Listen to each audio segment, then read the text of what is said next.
Okay, you are in the kitchen with Jelly. I'm Jelly, and this is kind of my kitchen.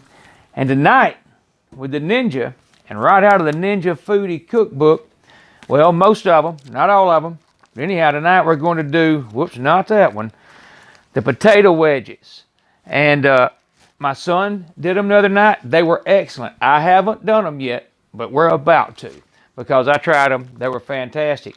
Now, I flipped to this because I did this one the other night, and I'll touch on that later.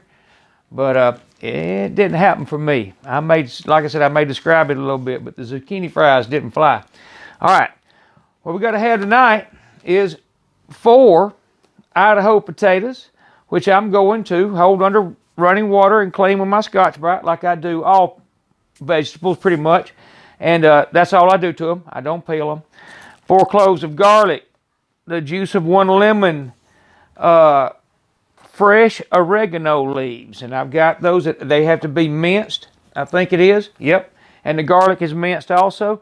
And I'm going to touch on this right quick. My son used this, and they were fantastic with that. So if that's all you got, use that. I'm going to use fresh. Let's see, what have I not mentioned? 2 teaspoons of kosher salt, and a teaspoon of ground black pepper, and 2 tablespoons of olive oil. So I'm going to get some of that started. We're going to get these cut up into wedges, and I'll be right back. Y'all hang on just a second.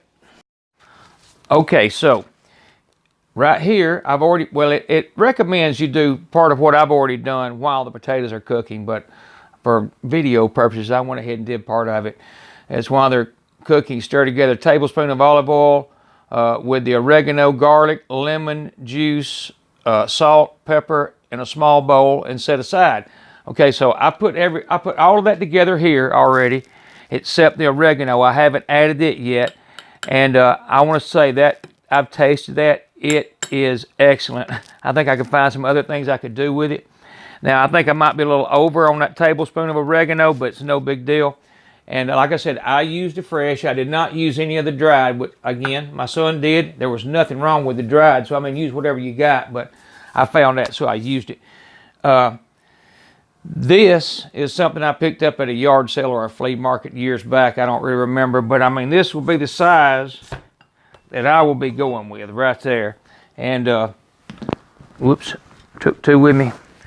But you can see it makes obviously pretty good slices. So I'm going to get that started, and I'm going to get all those in there and get the lid on, and I'll bring you back before I start it because it's got another note. You got to go to low pressure, so I'll be back in just a second.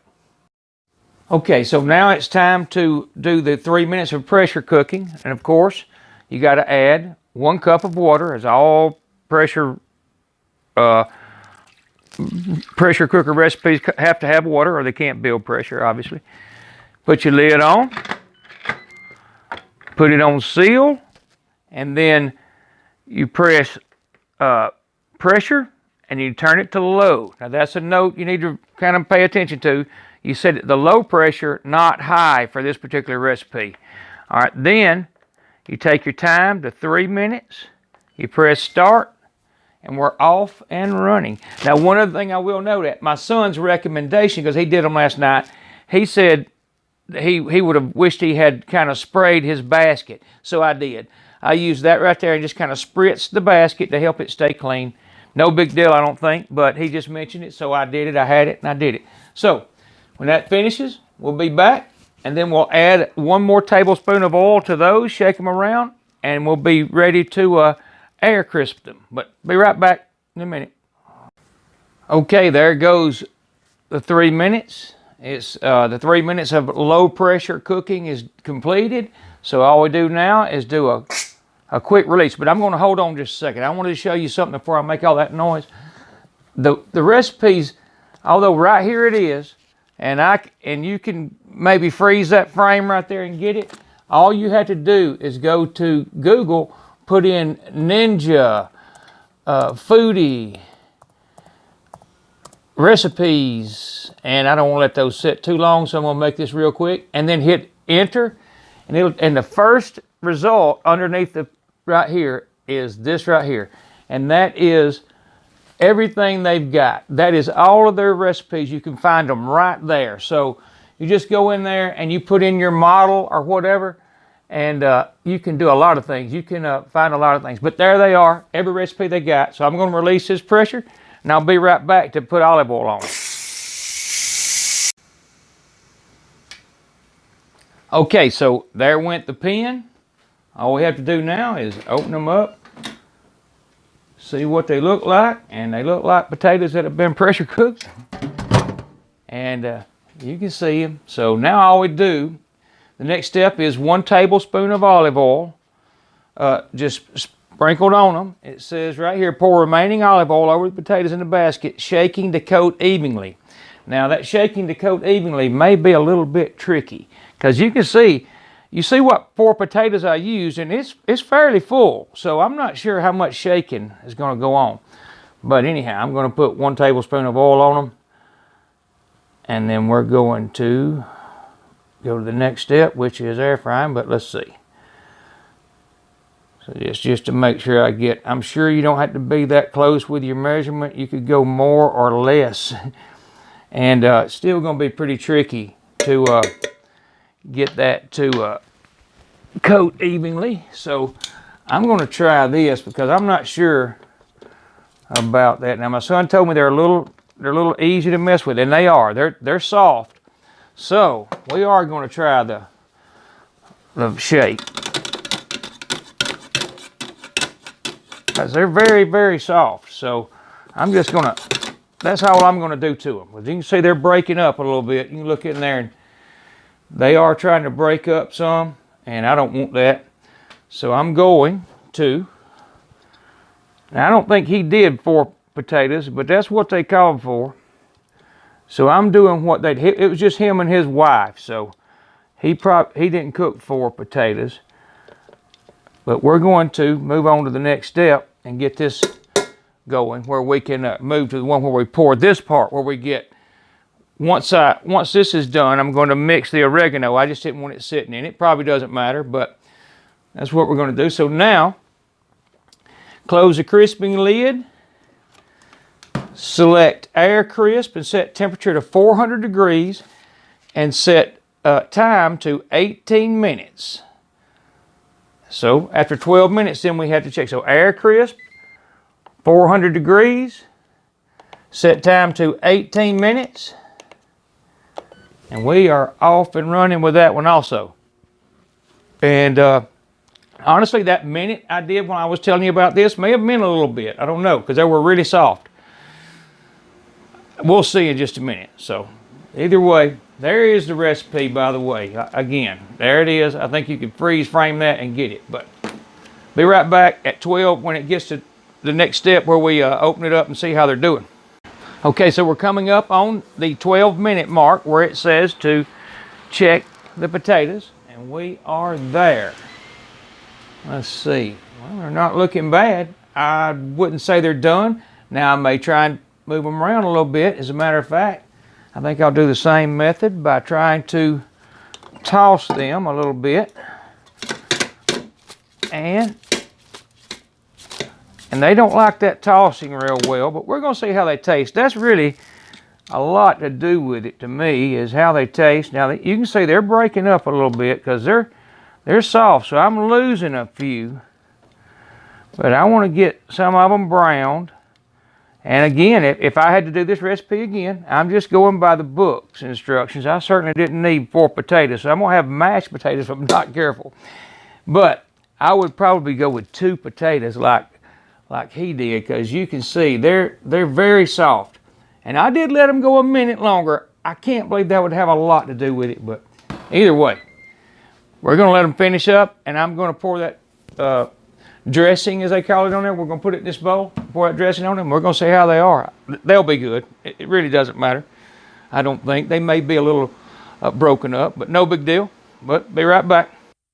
Okay, for one, we're probably fixing to open it, but I wanted to show something that my son brought to my attention, and that you just might want to be aware of. The back of this unit, because he had his sitting on his counter. I'm not sure you can read that, but I'll tell you what it says. and that is Fahrenheit if you can read it. And I just saw 140 degrees. Now he had his sitting on his counter, and there was a wall right here.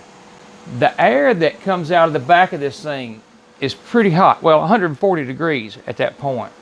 But just for the record, so you'll know, I mean, be aware. Anything back there you wouldn't want, you know, really close. Let's see how they look. Okay, so, I mean, they're coming together. They're going to be edible. I'll put it like that. Again, I would probably do 2 potatoes where I can kind of control it a little better and maybe stop some of this falling apart. I might even back off some of that time on the pressure. But all this is to give you an idea what the recipes do. You know, not so much how good you can, you know, well, yeah, it is how good you can get them, but this is what the recipe that you're going to find in your manual or in your recipe book tells you to do. So you know, you can see, I think it needs to be changed a little bit, but I promise you, those are going to be good. There's nothing wrong with them. They might not be their prettiest things. And I will say, a while ago, I'm going to let that finish, that I went to this website that we had up, and my thing has shut down. But here it is. There, right there, it says at the bottom of this, there's all the ones you can see on the first page. It says 1 through 8 out of 101 recipes. So, I mean, that is where you'd want to go get the recipes from. Now, whether they need adjusting or not, they may. You know, I've already found some that do. Like I said, the only one I've had that I would call a fail, in my opinion, was this right here, which is the zucchini fries. Now, someone else might do them and they may turn out fine, but I found them just not something I would serve. I've got to totally change that before I ever try and put it up. I do have a video of it, but it just didn't do well. But anyhow, we're going to let these finish out and see how they do. We might pull a few out and then leave a few in and we'll do a little bit of testing, but I'll be right back. For the record, I was able to get that to 198 at the back of that. Now, that was holding it right at the exhaust where you certainly wouldn't have it. So don't get me wrong, you wouldn't have it up against your counter, and that was about a ½ inch away from that port or the outlet. So just keep in mind, I'm sure you need I wouldn't say what you need. You need a good bit of room behind here because that's fairly hot. Let's see what we got. All right, what we're going to do is I'm going to pull a few of these out, put them in here. I'm going to mix my oregano, and we're going to put some on. I'm going to leave a few in to see if I can get them to brown a little better. But either way, I'll get that started, and I'm going to be right back. Okay, so what I did was I actually removed a few of the ones that had, you know, crumbled a little bit. No big deal. They'd still be fine to eat. There's nothing wrong with them. And I pulled these out that I'm going to put a little seasoning on them as they are. But right here, I'm going to close this basket. Close this lid and let these brown with a little less, being a little less crowded, where maybe some air can get around them. So I'm going to close that right now. But for the moment, this right here is really, really impressive. That is a fantastic mixture. And I'm going to put some on here and save some for that for the rest of them that are in there. And I'm going to leave about that much. And then I'm just going to shake these up. And I'm probably going to do that with those tongs, whatever I've done with them. Here they are. And I'm going to let these sit here a minute while I get these right here back on the air crisp at 400 degrees. I'm going to say, I don't know, I'll go 10 minutes because I'm going to open them and look. But anyhow, I'm going to let these right here sit a minute and let those brown a minute, and I'll be right back. Okay, so another 3 minutes has passed. Let's get an idea of what they look like. And you say they're browning a little. Not a lot, but I mean, what I want to say too is what I just ate, and I did cheat a little bit, like always. And I ate some of these I've pulled out. I'm going to give these 3 more minutes. Is this right here, or this right here, is the star of this show. That is absolutely fantastic. I mean, it has a really good flavor. It's similar to a garlic, it's similar to a lemon butter that I've had before, but it's different because it's a little thinner. I think it would work really good on a lot of things. I mean, I'm thinking shrimp or something, but there's nothing wrong with this. It is an excellent flavor. The lemon comes through, the garlic, all of it does. It's a good flavor. It works well on these potatoes. And they may not look, you know, like the picture, but they're edible, take my word. And anybody you put them in front of will most likely eat them. We're gonna let those go another 3 minutes, and I'll probably call it at that, because I don't want to just, you know, get them too far. So, be right back.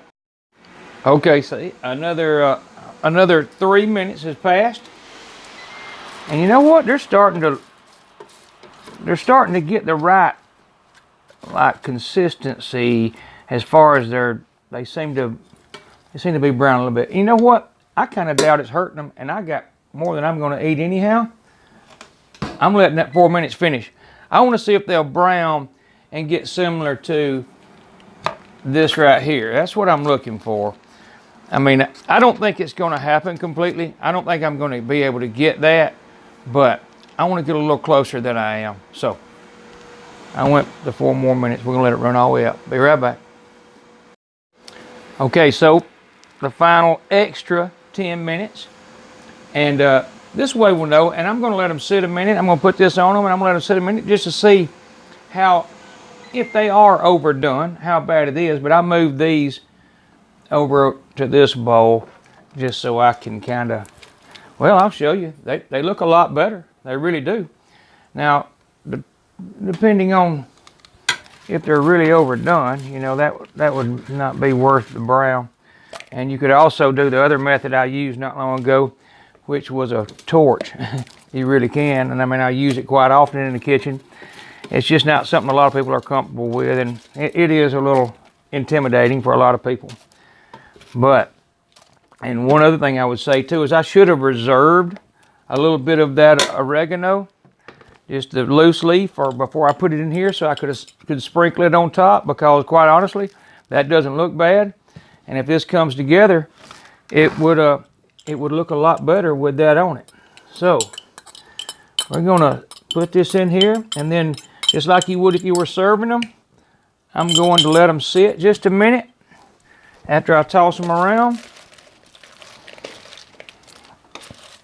And kind of get an idea, because you can see you can handle them a lot easier now. So I think 1 or 2 potatoes at a time, and this recipe would have no problem at all. They're still a little soft and they're breaking a little bit. They're not, you can't just rough handle them, but again, it's a potato and most people are not going to care that much. But they don't look bad. I'm gonna let them sit just a minute and I'll be right back. Okay, so here they are after about 3 or 4 minutes of just resting on the after the extra 10 minutes. And I'd have to say they're not that bad. Obviously, I've already tasted them. And they're really not. Even the thinner ones, they're okay. They're not overdone. I mean, they're cooked a little longer than they should, but honestly, it kind of gives the skin a little chew. Well, I like them. I'll just put it like that. The again, the star of this show is that the dressing. It was excellent, and I think it could be used in a lot of different things. And a lot healthier potato than deep frying, obviously. And nothing wrong with it. I did add 10 minutes, so the recipe might be off a little bit if you want it to look like that, or like this. But even these, there's nothing wrong with those. They're really not. So, that being said, In the Kitchen with Jelly, and that's www.jelly007.com. That's my website, where you can find all my stuff. That'll take you to my YouTube page, is all that does. But I appreciate you watching my video, as always. I really do. And thank you for watching again, and y'all come back to see me. And, oh, I was going to touch on this right quick. I think I did, but that was a fail. I may have already touched on it, but those were too tough. They just turned out too tough. I think the zucchini was cut a little thin, the egg, the 3 eggs beaten with nothing else, it just seemed a little, it made the crust a little tough to chew. Again, I would not have served those to anyone. I got to work on that recipe if I'm going to do anything with it. I have the video, but I'm probably not going to post it. But again, www.jelly007.com. Y'all come back to see me. Have a good night. Bye-bye.